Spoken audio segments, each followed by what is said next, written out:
Hello, everyone, and welcome to SMPD. Today we have a very special guest. This is Carlos, my ex-husband. Hello, everyone. So I wanted to interview him. His story is very special, and I want you guys to get to know him, right? I don't think the way I know you, but you know what I mean, to an extent. Yeah. I mean, I'm very. I don't like to share my thoughts and emotion, especially with people I don't know that well. So yeah, so I do. I am a quiet person. So to start the conversation, tell me a little bit about yourself. So so right. So my name, yeah, obviously, you guys know my name. It's Carlos. I was born in Puerto Rico. Where in Back Puerto Rico? in Ponce. I was born in Ponce, Puerto Rico, in the '80s. Then my mom migrated to Connecticut when when I was 7. Did you have family there? No, so my mother had a partner at the time that had his mother lived there. So my mother wanted to leave Puerto Rico, so she moved in with this guy across the street from like where their parents lived. So at the time, I had 5 siblings. So 4 siblings. I'm sorry, 4 siblings at the time. So that transition from Puerto Rico to the U.S. was big. Was different. Yeah. I remember showing up at the airport with like a sweater in the middle of February. Oh, So it was cold. cold, cold. So yeah. So then I was raised in Springfield. I was raised in the projects. Obviously, my home situation was dysfunctional. So I looked for acceptance and love outside of the home in the neighborhood. And, some of my closest friends, that's how they became my closest friends.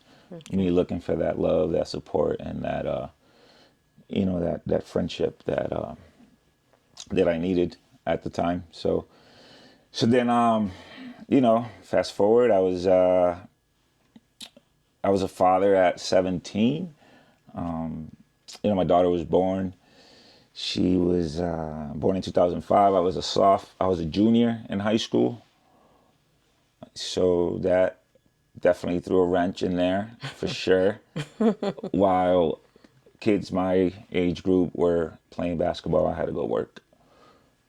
What was your first job? It was my first job was actually like a summer job, real quick. It was washing cars. Oh, okay. Yeah, I was like 13 or 14 at the time, so this is before. But that was very brief, like 2 months. I made good money, and then my first real job was at McDonald's.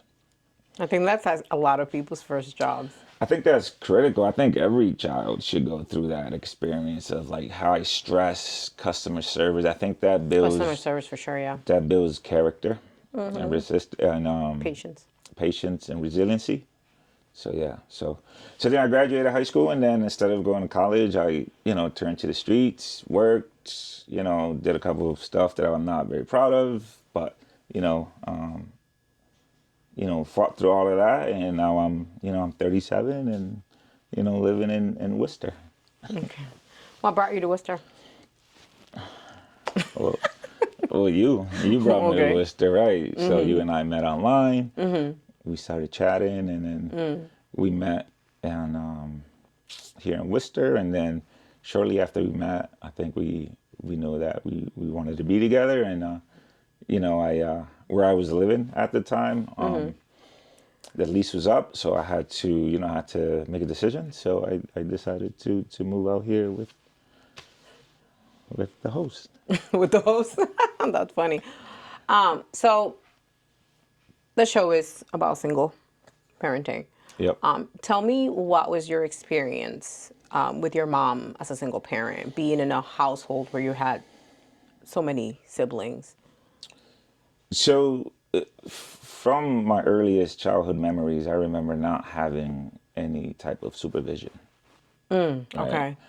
So I was able to, just walk out of the house at like age 4 or 5, and not really report to anyone where I was going, which is crazy. So obviously, as I got older, that didn't change. I was still able to, just to leave the house whenever I wanted. So it was hard. It was difficult for my mother because she couldn't supervise all her children, right? In a way, and I know I probably shouldn't say this, but in a way, I kind of blame my mother. But again, like thank her that I'm here, right? But I think she had too many kids, right?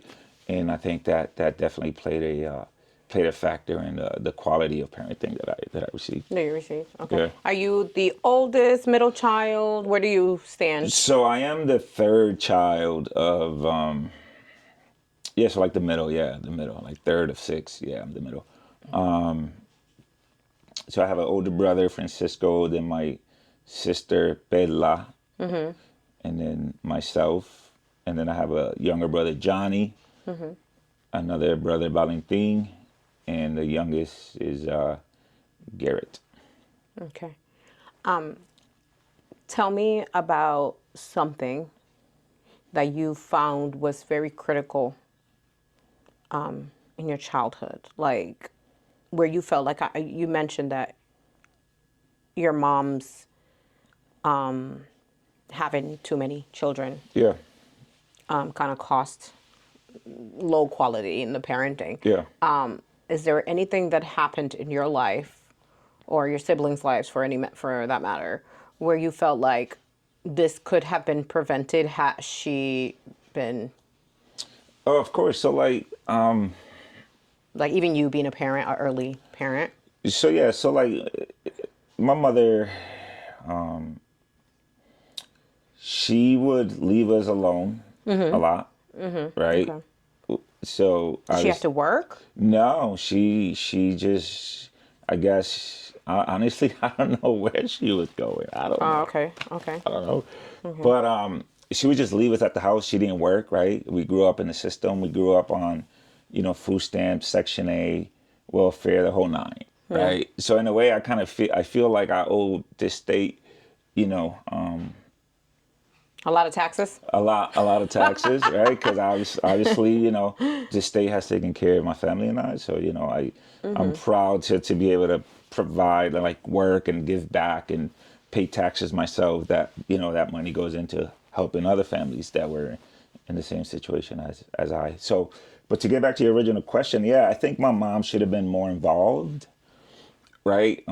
Growing up, it was difficult for my mom to even like hug us, right? So like eye contact Lacking. was lacking, right? Which affected me because I feel like growing up, I didn't know how to keep proper eye contact because I got it from my mother, right? So, and then so like she was just absent a lot. So I feel like if she was present more, that, a lot of the things that we went through could have been prevented. Can I ask you, did you ever have a father figure throughout the years, or was that something that evolved as time passed? Like, So my dad was out of the picture very young. I was like 5. okay, Story has it he went to jail. My mom wanted to leave him, so she left the first chance that she had, right? okay. So I'm sorry, what was your question again? No, I was asking you, like, did you have a steady, basically, Oh yeah, father yes. figure? Sorry about that. That's okay. So my mom had boyfriends, Okay. right? So my mom's first boyfriend after leaving my dad, that was very brief. He passed away shortly after us, arriving here from Puerto Rico. So then after that, my mother met this guy, this white guy named Robert. It's just my guy. He's my guy. He's probably the closest thing I had to a father, To a positive. father figure. Yeah. Okay. So he was the only one. I remember like he would, he had no kids, right? He had no kids. He got with this, with this woman who had 5 kids, Yeah. So, I mean, it's a big commitment on his part. Absolutely, Big 100%. commitment, and he did his best, right? He, I remember the first Christmas where, you know, the tree was filled with presents was with him, right? With Robert. So Yeah. I'm thankful that he was able to provide those memories. And and to this day I still speak to Rob, even though he's not together with my mom. I still speak to Rob, check up on him. Good. Is he the father of any of your siblings? Yeah, so he's the father of my youngest sibling, Garrett. Okay. Yeah, so he's the youngest, and honestly, like that whole experience, because you know, like I think I mentioned, you know, my little brother, I think I mentioned it. He's white, right? So Robert is you know Caucasian. Caucasian, and so I remember also like during Christmas we would go to his parents' house, and they would just accept us as their own children. You know what I mean? So like that right there was that always stayed with me. You know what I mean? I'm very, you know, that's why I very grateful, and I always make sure that I treat everyone with respect, no matter their background, right? No matter what society tells us that we Yeah. should think, right? You know,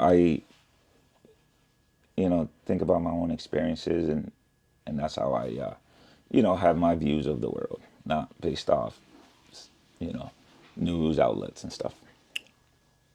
Where is your relationship now with your mom? So my mother and I right now we don't Exchange. speak. Yeah, we don't speak at all. Family issues, family issues that have been there since before I was born, right? Okay. Now as an adult, right, I understand it a little better. So I wanted to speak on that with my mother, and she's not very forthcoming, Okay. right? Where I feel like I need those answers to be able to, you know, move on and heal, and I think she's afraid. I think she's afraid that I'm gonna, you know, accuse her of a lot of things, and Be judgmental. my line of questioning was more of understanding, Of you know, course. some of the stuff that she went through, and Of course.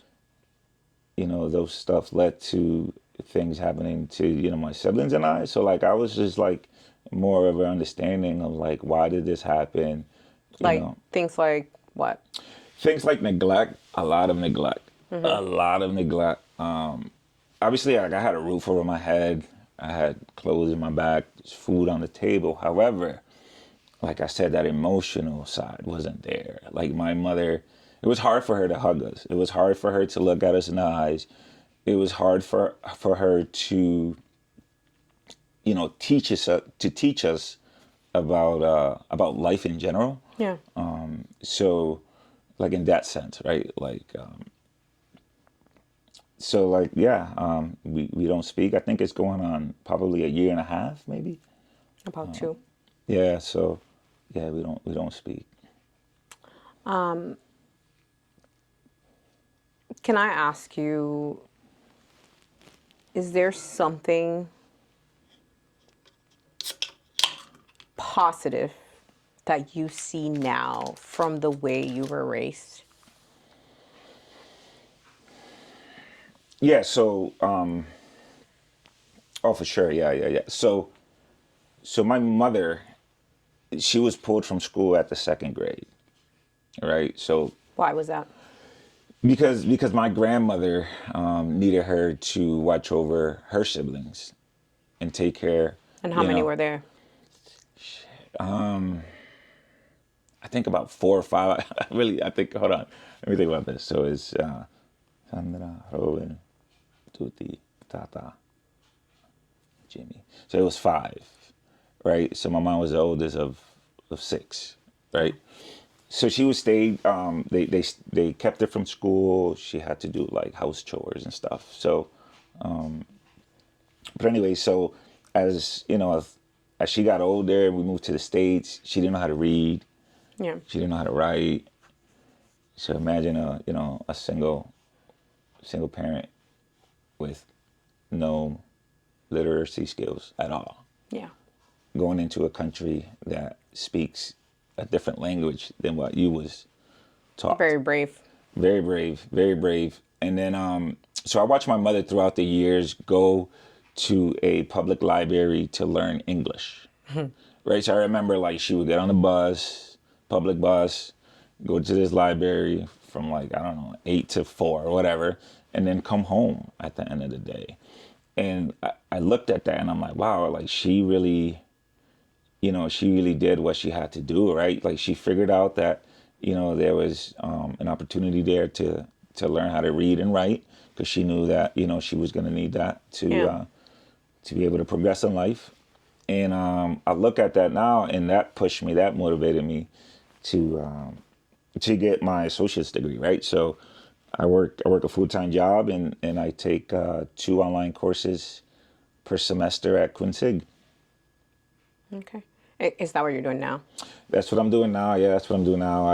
I'm taking up psychology, and again, like seeing my mother go through that experience, motivated me in a way to get it done myself. Even though like I graduated high school and all that, but like to just pursue a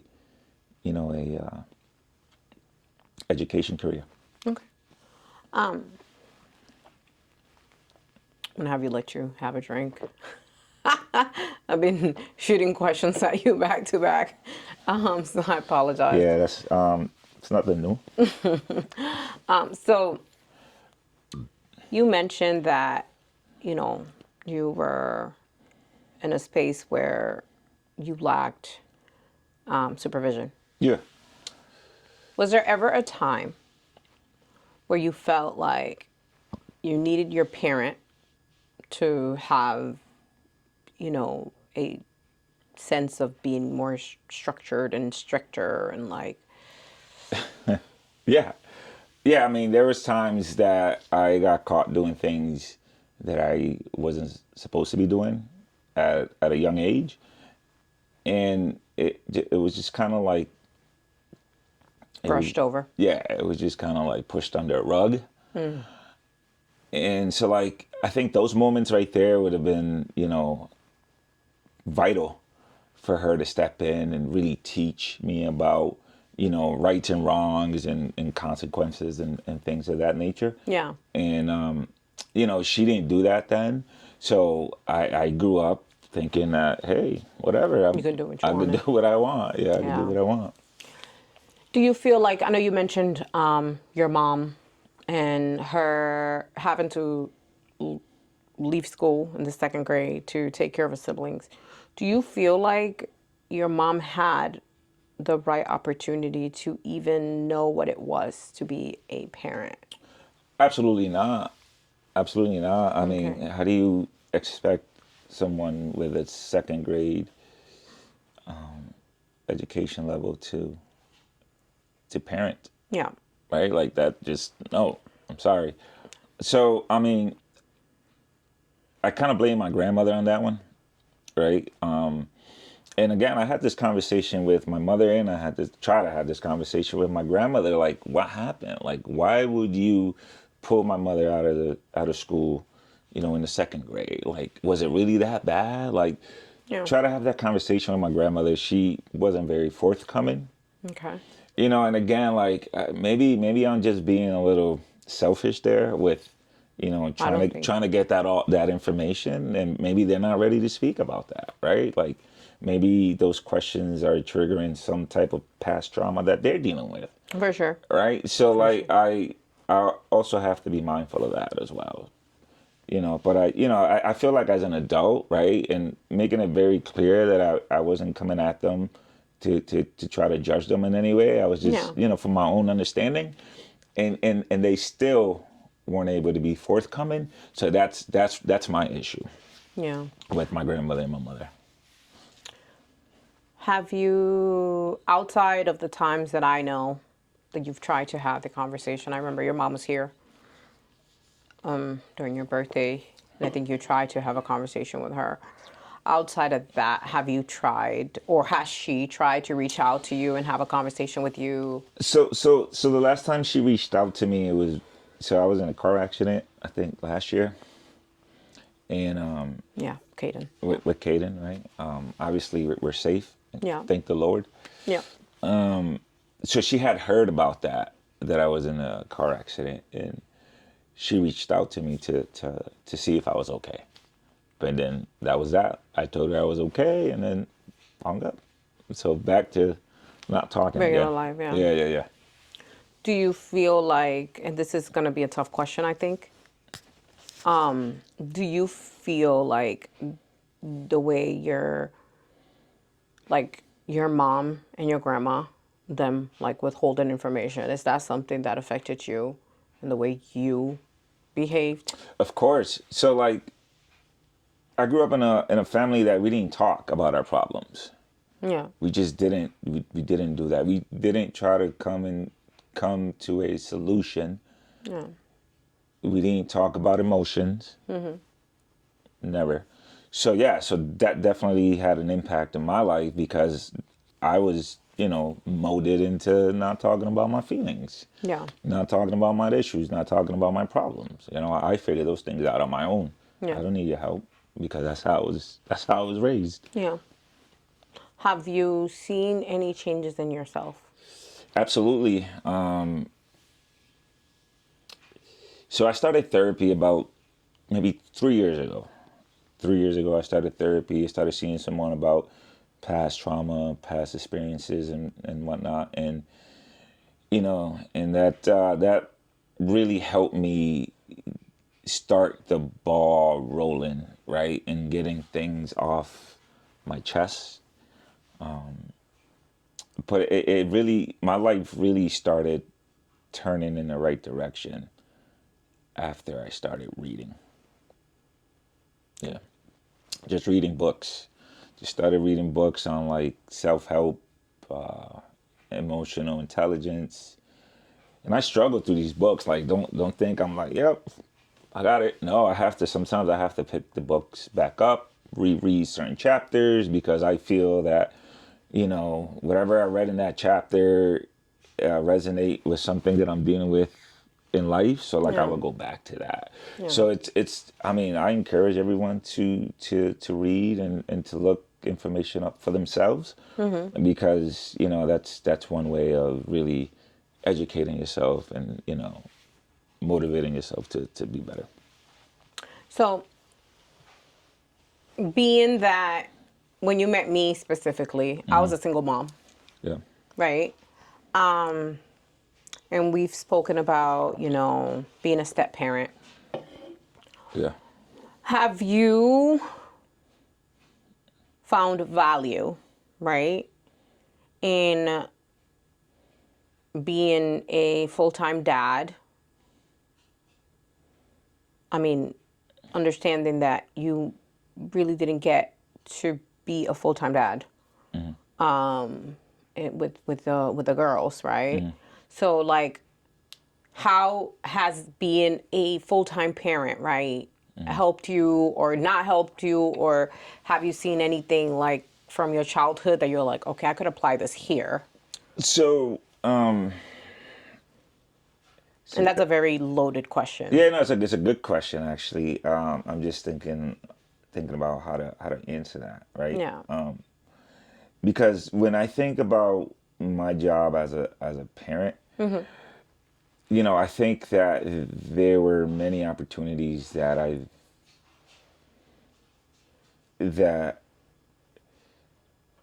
could have done better, right? I could have done better, right? Of And course. again, everything stems from my my upbringing, right? So when I was a father at 17. I didn't know any better. Like I was a child myself. Yeah. So like, I made a lot of mistakes. I made a lot of mistakes as a teen parent. The emotional piece, right? I didn't have it, so I couldn't, teach that to my kids. Just like my mother couldn't teach it to me. So it's Yeah. a generational thing that happens, right? As time went on, though, like I started educating myself on that. So I feel like now, I'm able to have those tough conversations with my kids about life, about mistakes, about, anything that they're going through. I think I'm more equipped now to have Yeah. those conversations as opposed to, when I was just, lost and broken. You say broken. That's pretty serious. Yeah. What makes you think you're not broken now? I think I'm still broken, but not as much as I was in the past, Putting right? yourself back together. Yeah, it's gonna take time, right? Like people just don't decide to do better and wake up the next day and life is perfect. No, right? Just like going to the gym, like you start, it hurts, it sucks, you see no results, right? And you're like, why am I even doing this, right? But you have to understand that everything is a process, right? And my aim is to at least be 1% better each day, right? So I 100%. know I'm still broken, right? But I'm Yeah. I'm less broken than what I was 5 years ago. How has being a parent helped you with your healing? It helped me in a way where I know I needed to support a family, right? So I need a job. Like I can't go in the block. I can't do the things that some of the people I grew up with were doing at the time, right? Because I would be risking going to jail. And if I'm in jail, who's going to take care of my kids? So having my kids really helped me stay in line as far as having a steady job and providing for them financially. How were you in relationships? Terrible. Oh my God. Terrible. Terrible. I mean, you know I'm that. crying. You know that. It's terrible. Wait, I'm Terrible. laughing now, but like in all seriousness, like how do you feel? Like where do you feel you were making, errors, mistakes, or like Yeah, no, no, you're no, no, looking at no, me like no, no, no. That's a like that's girl, a really good question because I actually think about that often. Okay. I think about that often. Okay. You know, my lack of communication, my lack of emotional awareness, my lack of being Empathetic. speaking up for myself, right? Things like that, Advocating, self-advocation. self-advocating and all that. It created a lot of friction in my relationships. Yeah. First of all, like you meet someone and then, you want to have a conversation about, your likes and dislikes. And I struggle to communicate my dislikes. I don't know why. I just didn't know how to communicate it in a way. So everything will be turned into an argument. Because I didn't have those words, that vocabulary to be able to be like, hey, this is how I'm really feeling. Yeah. This is what I want. This is, so because I didn't do that, obviously it just created You were like a little ticking time bomb. ticking time bomb. Yeah, because I would let things build up. Right? I would let things build up. Yeah, Yeah. I didn't like what you did there, but I'm not gonna say anything because in fear, if I do, I'm not gonna say it the right way, or it's gonna create. It's A gonna bigger create. situation. It's gonna create a fight right then and there. So Yeah. I'd rather not say anything, and then, but one day in the future, I'm gonna bring that up. So you bring it up. Do you feel like you brought it up at a moment where you felt like you were being attacked or Correct. called on or something? Correct. Do you feel like, and again, this is all in relation to your mom specifically, like the way your mom handles situation, do you think is similar to that? For sure. Yeah, for Okay. sure. I really didn't have anyone to explain to me, to speak up for myself. So as I grew up, I just kept to myself, hid feelings inside Yeah. because I just didn't know how to. And plus, I was a man, right? In the block, in the hood, like you don't speak about your feelings. Machismo, yeah. You don't speak about your feelings. You bury those inside, right? You fight through those feelings. Not the right approach. Yeah. Not the right approach. Do you feel like you got married, Yeah. right? Yeah. Was that something that you saw growing up, like within your family? Like, Absolutely not. Absolutely not. Marriage, like I said, my mother had four, four different relationships. Okay. Three, three after my dad. Okay. Three different relationships. So there were some inconsistencies on her end as far as like commitment and stuff like that. My grandmother, I don't think she was married. None of my aunts and uncles are officially married, right? Your uncle that passed away, wasn't he married? No, no, he wasn't married. Oh, I No, didn't know he was. no, he He wasn't wasn't. I married. thought he No, was married to Emil's mom. no, Okay. no, he wasn't married. He actually had multiple kids with multiple women. Yeah, so he wasn't married. Oh, okay.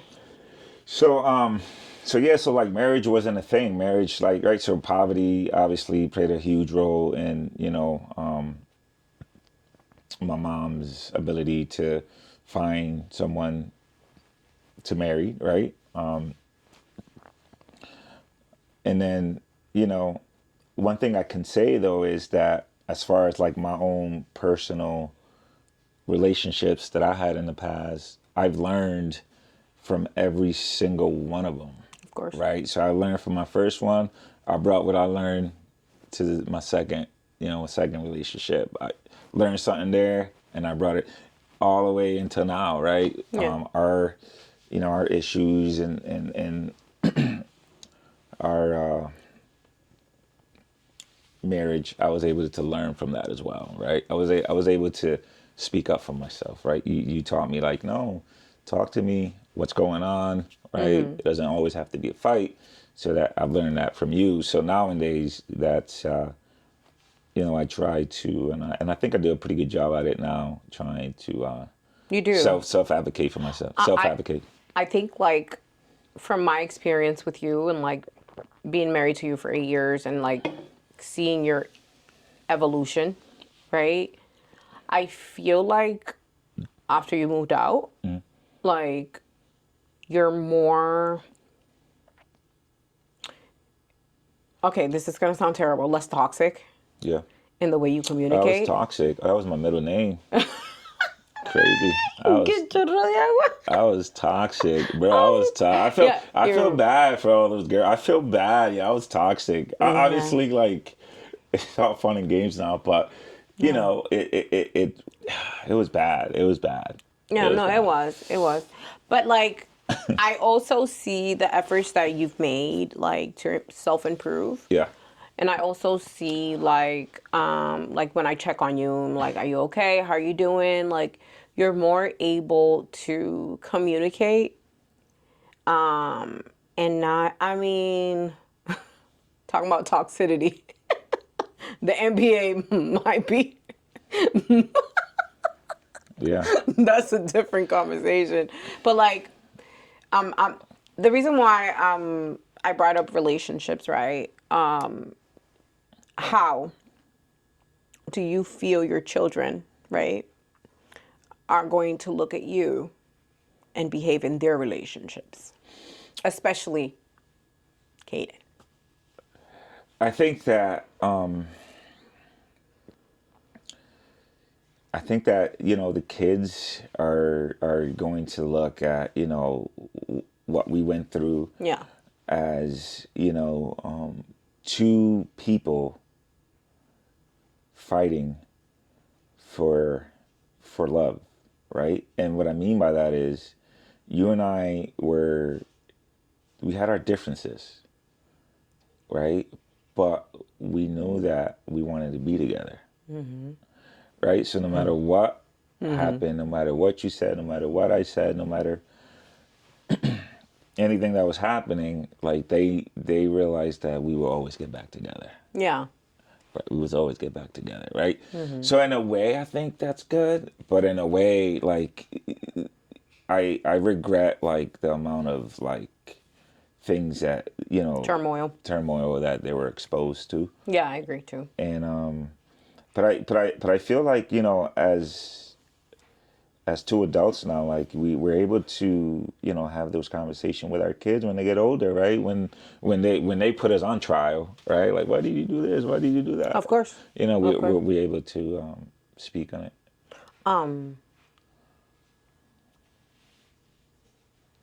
Now that you are, on your own, Yeah. right?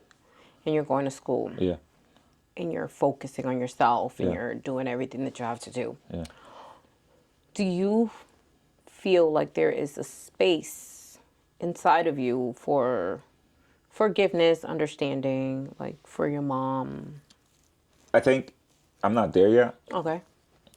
I'm not there yet. Okay. You're more focused on self. Yeah. I have to take care of myself before I could take care of anyone. And I think that's been my motto my whole life, right? I always had relationships, but I wasn't taking care of myself. How do I take care of relationship? Right? Like how do I maintain a healthy relationship if I'm broken inside, right? Yeah. So now, I'm 37, and going to school, learning about, psychology and why people do the things they do, Yeah. which is fascinating. It's been super helpful. So I'm being stretched, right, with school, with work. It helps you be busy. It helps. It really does. Yeah. It helps. Keep you disciplined. Right? If you got stuff to do and you committed to doing those things, you got to get those things in no matter what. Yeah. So yeah, it helps. So,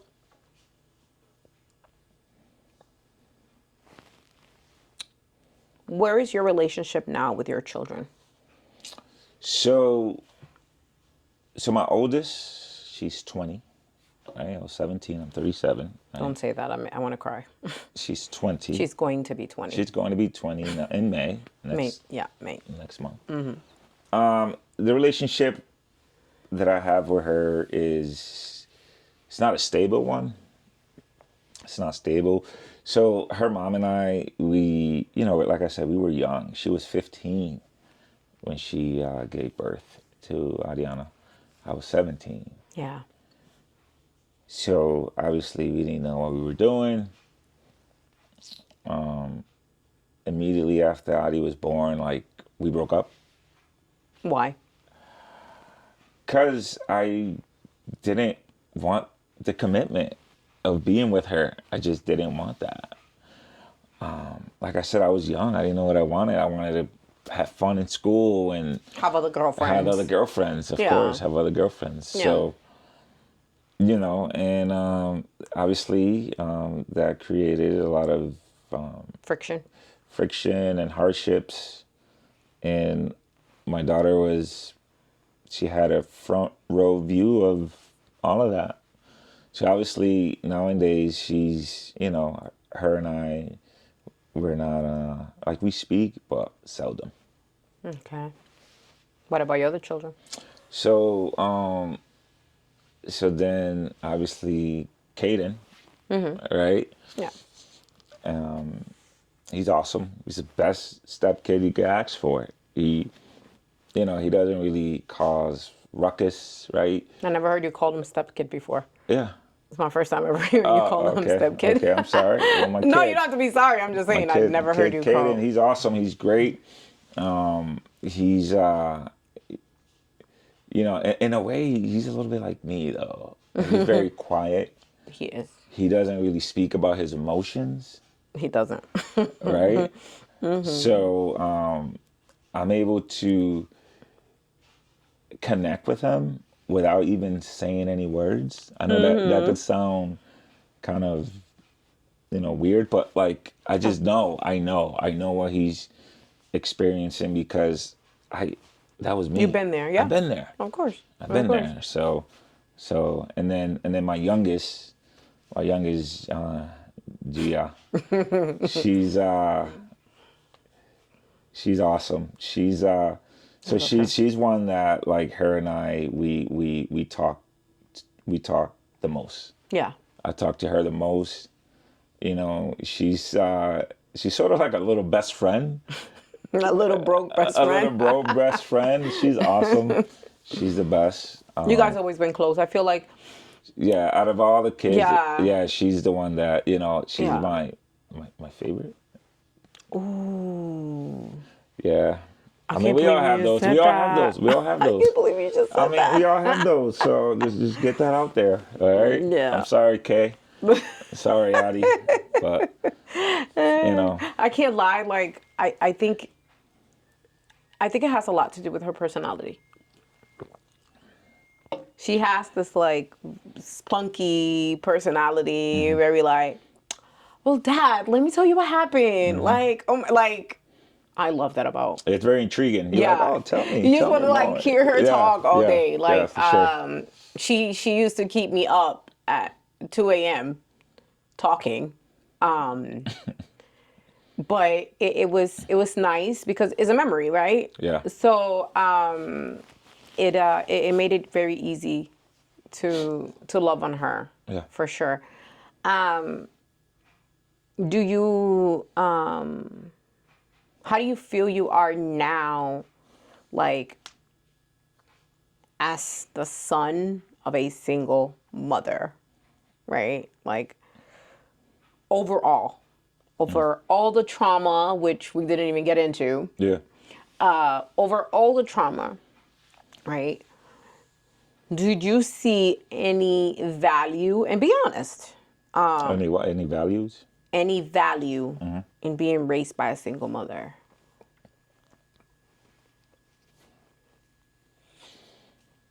Any value to your life or I adulthood? think or... the only value that I can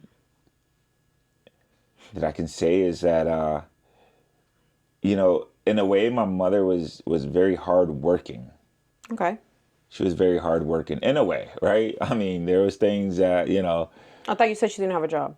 she didn't. But So what do you mean by Well, hardworking? let me get there.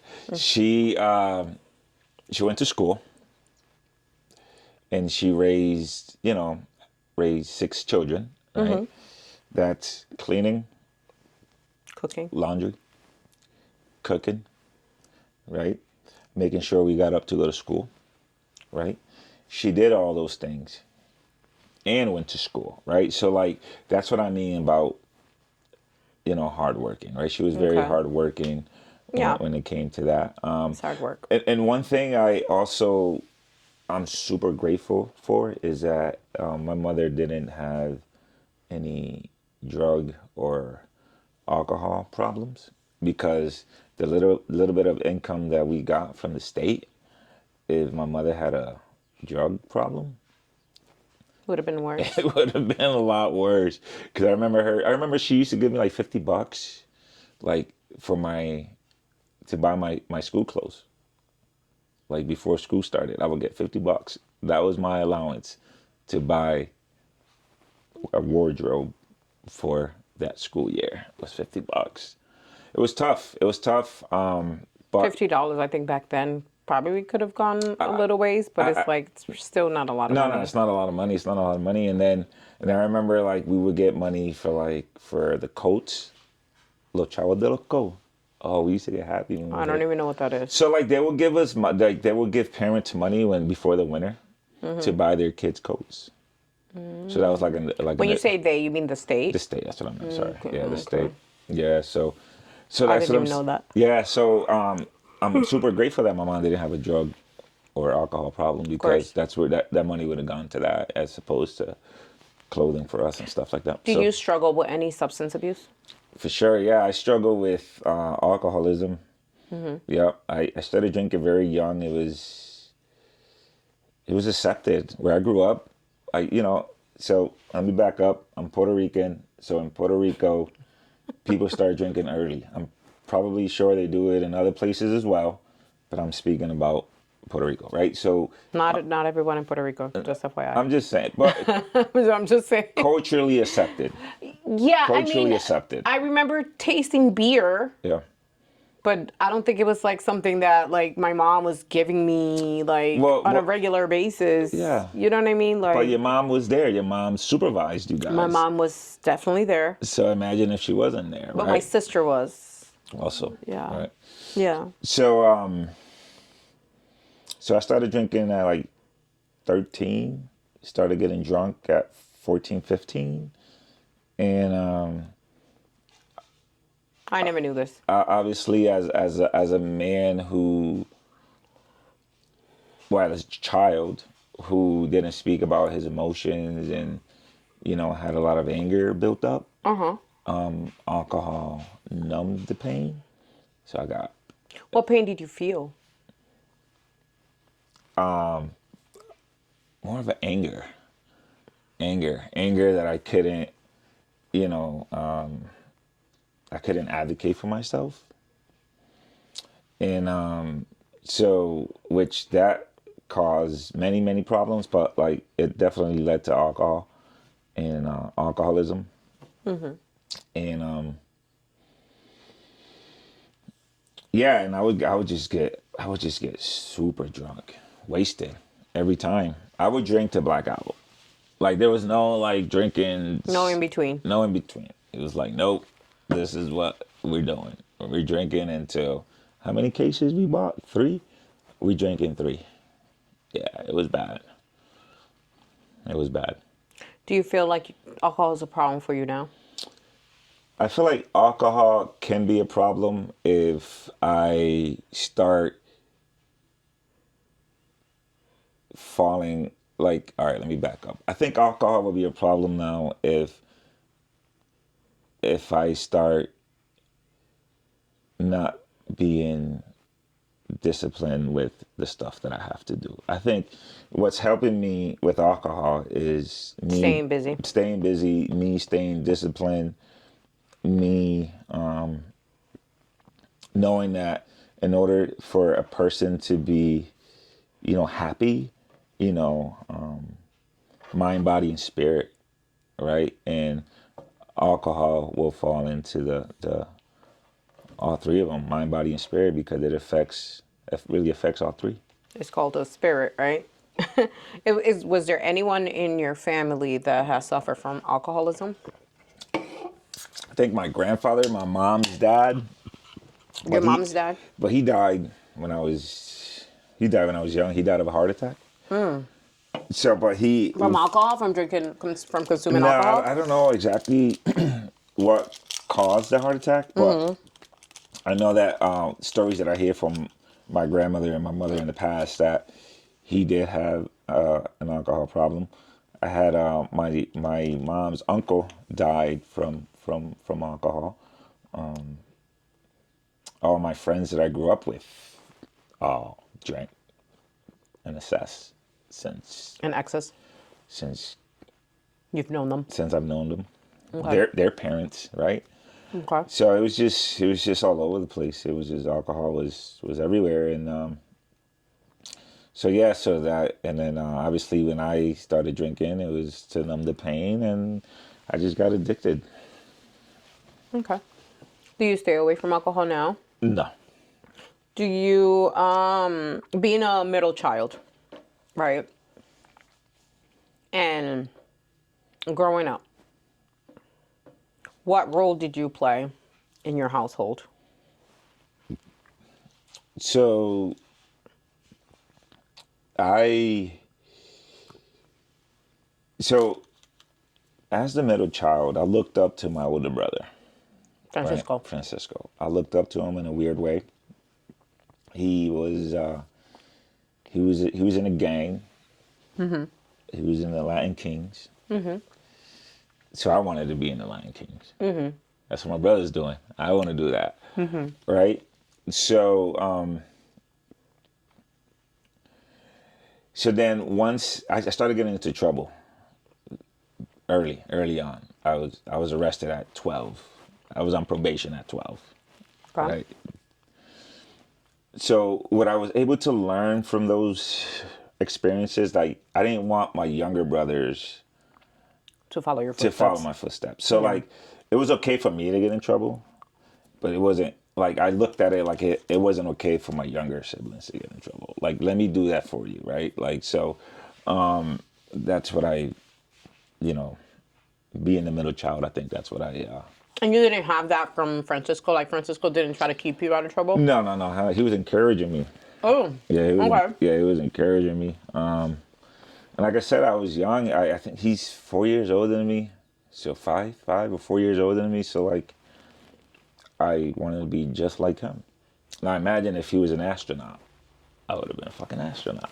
but no, he, he was into gangs and drugs and things like that, and so obviously I started heading towards that path, right? I think I told you like I was on probation at 12 for assault and battery on a police officer. Oh wow. Yeah. Okay. So then after that, I just kept getting into more trouble, right? I got caught with like a stolen car.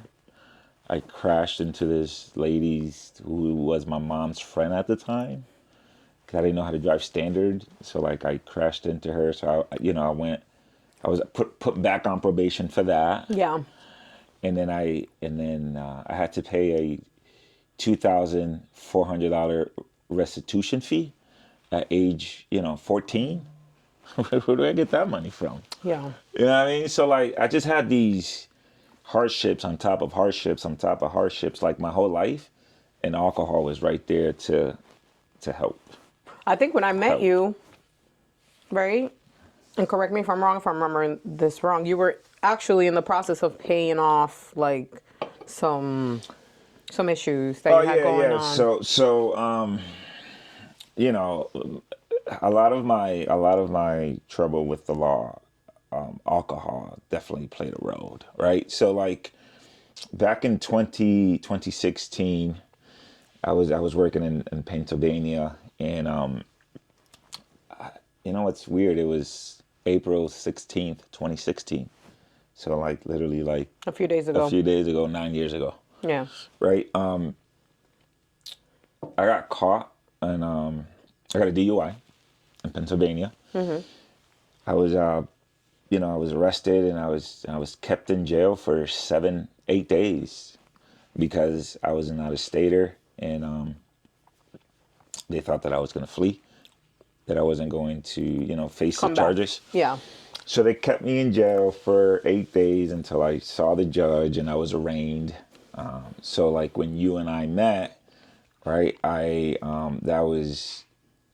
was fulfilling my obligations to that The state of probation, Philadelphia. to the probation, in the state of Pennsylvania, which was pay huge amount of fine and take a safe driving test. Yeah. Yeah.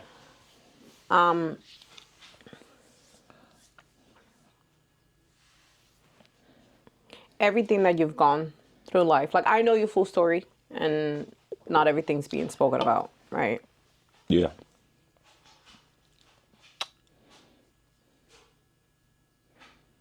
Do you feel, right, with everything that you come with, Yeah. that you have found a place of inner peace? Or do you think like you're still working on that? Yeah, no, I'm still working on that for sure. So, this has been like I've gone through so much in my life that those memories still trigger like those like emotional reactions that I should have experienced back then. But thinking about them now, it's like now that I'm more aware of like my emotional happened, and all yeah. that. So like, yeah, sometimes I think about like stuff that happened in the past, and You cry. I don't really cry. It's hard for me to cry. It's very hard for me to cry. I've seen you cry. Yeah, of course, but it's very hard for me to cry. Like I just don't cry. So yeah, just I need to overcome that, right? I need to overcome like, all right, that happened to me in the past, but that's not who I am anymore. That's not happening to me now. So why am I even thinking about it, and why am I even experiencing those, those Flashbacks. emotions that come with those thoughts, right? So Is it more now than it was before? Or is it something that you're like almost like reliving to almost feel like, okay, where am I now emotionally? Am I able to process those feelings and move on? I think now it's harder because I'm literally fighting those those emotions, right? So like what I mean by that. So before, when those thoughts would come to me, You just let them be there. crack open a beer. Why? I just drank and then get drunk. Those memories go away. Those feelings associated with those memories, they go away. Now, when they come up, I have to face those. I have to face those memories. I have to really think about, all right, where is this coming from? Yeah. What is it doing to me? And what benefit does it have? If it doesn't have any benefit, then why am I even thinking about it? But easier said than done. Easier said than done. Those memories still come back. So like educating myself, reading books on things like that, really helps. Really helps me just continue to strive forward. Yeah. Well, I'm proud of you. I'm proud of the work that you've done and the things that you've accomplished in the time that you've been, on your own. Yeah. I think this is good for you. I think it's healthy.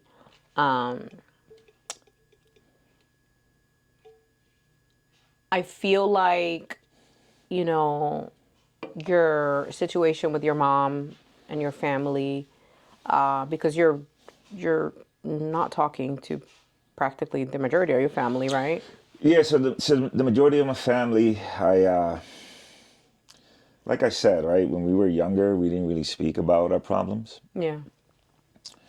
And now I feel like the only way to be able to have somewhat repair our relationships, right, with my siblings, it's to be able to, Converse. yeah, bring them up to the forefront, and then Yeah. let's have a conversation about it, Yeah. and not let disagreements get in the way of us flourishing a beautiful, Healthy. healthy relationship, Yeah. right? So because I feel like certain family members are not willing to do that, then I can't continue to have this. Speaking to a wall. Right, I can't do that. Like if you and I are going to continue to have a relationship, there's things that we have to talk about, Yeah. right? Because I can't just look past that. Anymore. I can't, right? Because So, like when I met you, you were so like overly fond of your mom. yeah, So like, it's almost like you were doing exactly what you're saying. You were just kind of just like, you knew, because I didn't learn about everything until 2018. yep,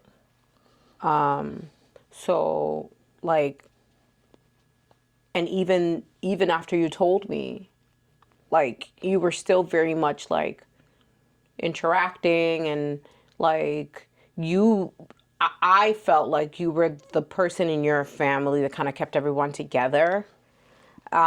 You've always been very like family oriented and very like you have, the sense of humor. Because just so you know, he lied to me about how tall he was. I didn't realize how short he was until I met him. So what like the did I tell sense you? of humor, this you told me you were 5'8". I told you I was That was a lie. 5'7", That's a lie. and I'm actually 5'6.5". I shrunk. Good I chorro de shrunk. agua. That's not the point. But what I'm saying is like, he has I guess I would call it charisma.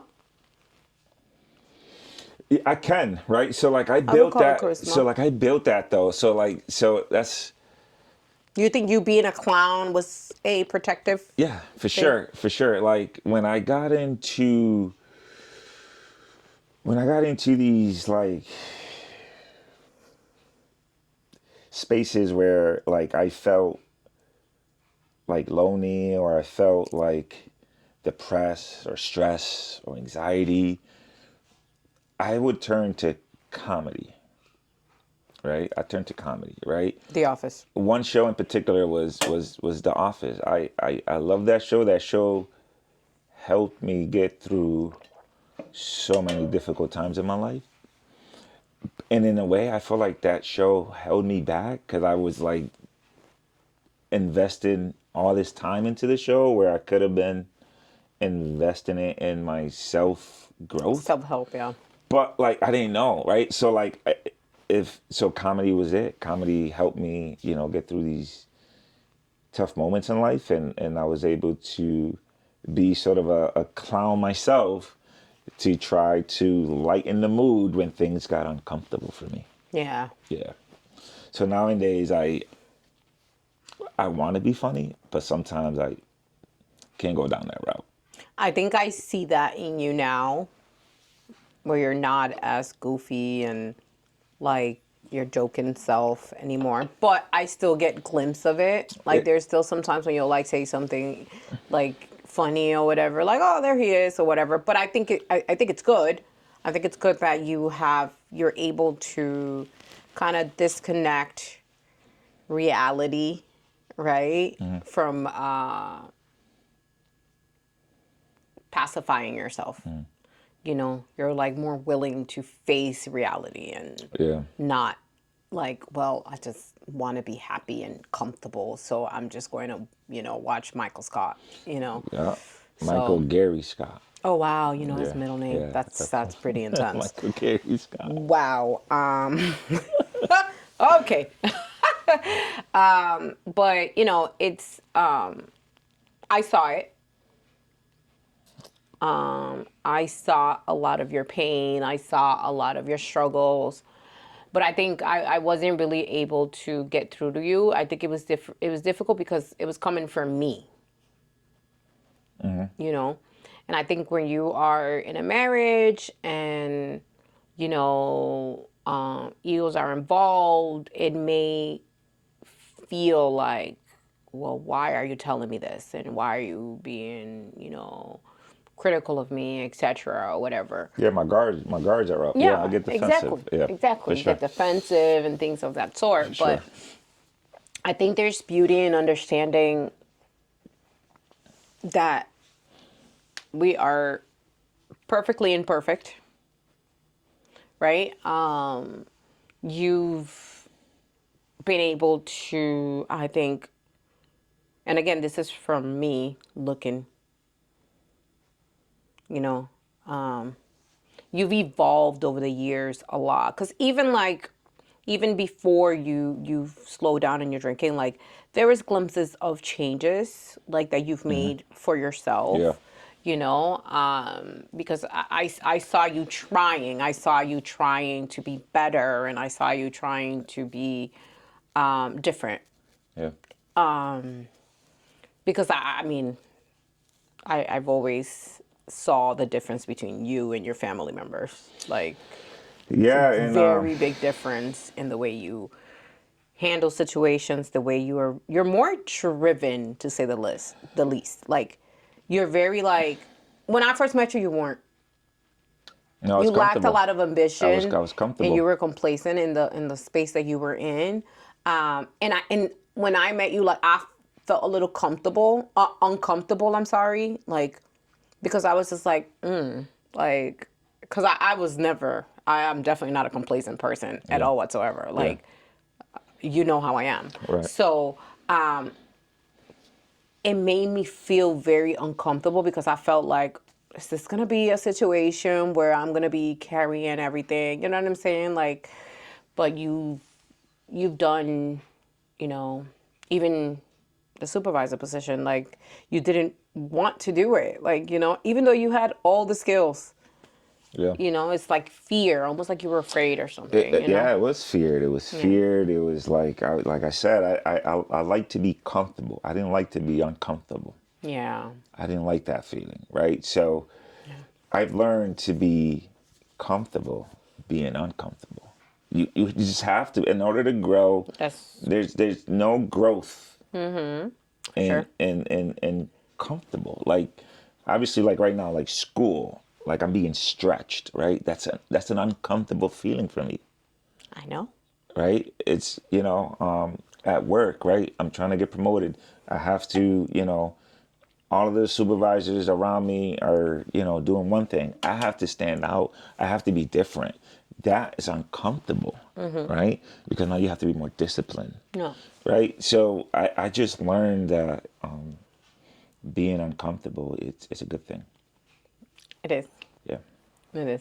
So all those times when you wonder why the hell was I doing A, B, and C, You? it was for growth. Yeah. Yeah, no, You always used to tell me like you take too much on, and yeah, but obviously I didn't know. Yeah. Right? I didn't know. Now I know. Yeah. You know, now I'm, you know. So how do you feel after talking? And did you think was it as bad as you thought it was gonna be? No, I didn't think obviously like there's looking back at, you know, how I answer your questions, I feel like there were probably some answers that I gave that I could have been more I could have added more to, but like I said, like I don't know, it's my first time doing a podcast, so That's okay. I'm a little nervous. That there's nothing wrong with that. Yeah. I noticed you were nervous because you kept going like this. Yeah. Yeah. But that's okay. Yeah. I think this was a good interview. I think you know, I'd love to have you back when you're ready to get like really deep into your trauma specifically. I don't think that's easy for anybody. But I think it's important to talk about. I think it's important to talk about because of the circumstance and the fact that, you know, it was. Yeah. Sharing my story can help others. Absolutely. Yeah, for Absolutely. sure. But I appreciate you coming. Thank you you. so much. And I hope you guys keep watching. Make sure you follow and share. And make sure you donate to the GoFundMe page. Thank you all so, so much. Thank you all. Bye.